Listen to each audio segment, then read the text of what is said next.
कौन है तुम्हारा उस्ताद? कौन है वो? कौन है उस्ताद?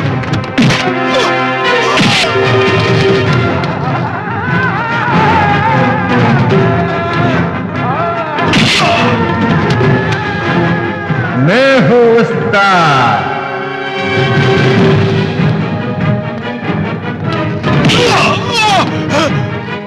मैं हूं उस्ताद।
എവിടെയാ സുലൈമാൻ?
എടാ തൊലിയാർ മണിയൻ ഗോപാല, നിന്റെ തന്ത തള്ളയെ കെട്ടിയപ്പോ മേടിച്ച പ്രൊട്ടക്ഷൻ മണിയുടെ വീതം ചോദിച്ചു വന്നതല്ല ഞാൻ.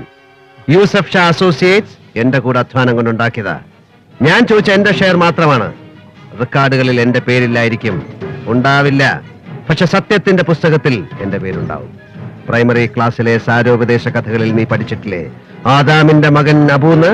ദൈവത്തിന്റെ പുസ്തകത്തിലെ ആദ്യ പേരുകാരൻ അത് ഞാനാ. നിനക്ക് ഈ ആപ്പീസ് ഇവിടെ തുറന്നു കൊണ്ടുപോകണമെങ്കിൽ അബുൽ ഫലാദിനെ പോലുള്ള ഗുണ്ടാ പയ്യന്മാര് പോരാ. നാട്ടീന്ന് ചാവക്കാട്ടുന്നോ പറവൂരിന്നോ നല്ല കുട്ടികളെ കൂടെ കൊണ്ടു നിർത്ത്.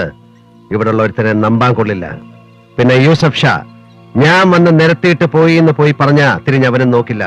അതുകൊണ്ടാണ് തുലിയാർ മണിയ എന്നെ ഇവന്മാരെല്ലാവരും ഉസ്താദ് എന്ന് വിളിക്കുന്നത്. എവിടെടാ പണം? വെള്ളം ഒരുപാട് അകത്തി എന്നാ താഴില്ല സ്വാമി, പൊന്തിക്കിടക്കും. എനിക്ക് നീന്ത പഠിക്കണ്ട. ബോസിന് പഠിക്കാൻ കിട്ടിയ ചാൻസ് അല്ലേ സ്വാമി? എനിക്ക് ഗുരുദക്ഷിണയൊന്നും തരണ്ട, പഠിച്ച് മിടുക്കനായാ മതി. ആ തൊഴി സ്വാമി, തൊഴി. യൂസഫിനെ കാണുന്നുണ്ടോ? എന്തിനെ? കണ്ടാൽ എന്റെ കൺട്രോൾ തെറ്റും. അവൻ ആ സുലൈമാന്റെ കൂടെ നിന്ന് കളിച്ചതാ. അറിയാഞ്ഞിട്ടില്ല, വേണ്ട. അവന്റെ വാപ്പ ഒരുപാട് നന്മകളുള്ള ഒരു മനുഷ്യനായിരുന്നു. ഒരുപാട് കടപ്പാടുണ്ട് എനിക്ക് ആ മനുഷ്യനോട്. അതിന്റെ പേരിൽ ഇവന് മാപ്പ്. ശരി. Yes, tell me. Ya ya, 1 second. റെസ്റ്റോറന്റിൽ ഗസ്റ്റ് ഉണ്ട്, യൂസഫ് ഷായുടെ ബ്രദറും സിസ്റ്ററും. ഞാൻ പോയി പറഞ്ഞു വിടണോ? ഹേയ് നോ, ഞാൻ പോവാം. നല്ല കുട്ടികളല്ലേ സെറീനയും അമീറും. They are my kids. ഡാ അലേ പോ, കുളത്തിൽ കയറിപ്പെടാ. ആ സാമിയായിട്ട് മുക്കിക്കൊല്ലാതെ.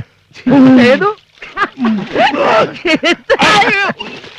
ഇതിരിക്കട്ടെ, ഗുരുദക്ഷിണയായിട്ട് ഒരു കോച്ച് വന്നിരിക്കുന്നു. ഓ,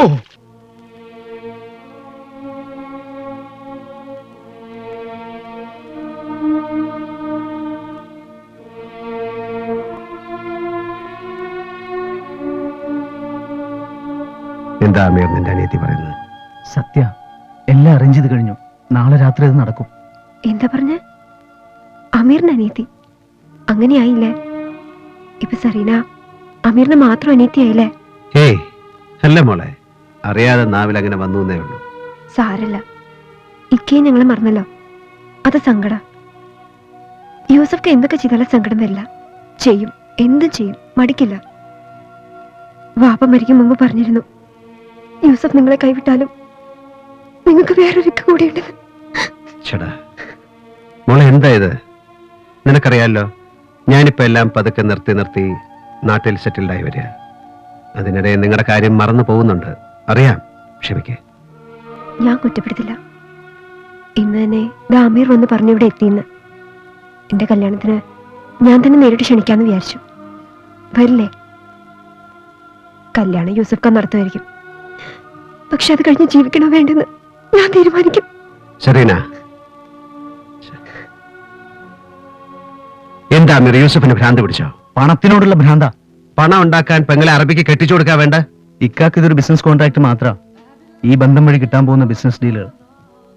50 വയസ്സിന് മേലെയുള്ള ഒരുത്തന്റെ 4ാം ഭാര്യയായിട്ട് പെങ്ങളെ പറഞ്ഞേക്കാം. സ്വന്തം പെങ്ങളാണ് ഇത് ചെയ്യോ? ഇത് വാപ്പയുടെ 2ാം കെട്ടിലല്ലേ. എന്ത് ചെയ്താലും ആരാ ചോദിക്കാൻ? ഒരിക്കലേ ഞാൻ എതിർത്ത് സംസാരിച്ചിട്ടുള്ളൂ.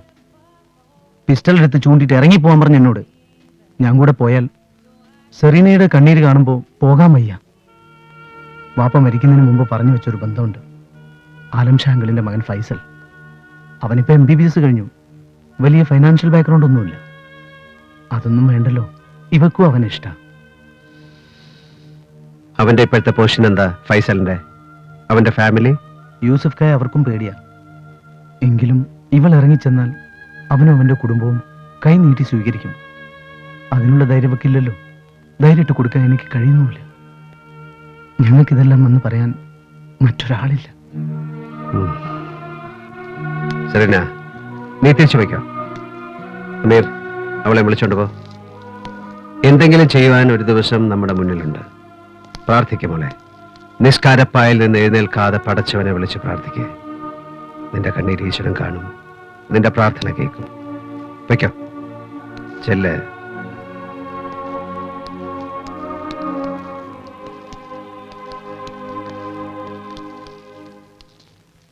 ഇന്ന് നമ്മൾ പോകുന്നില്ല. നമുക്കിവിടെ ഒരു കല്യാണം കൂടാനുണ്ട്.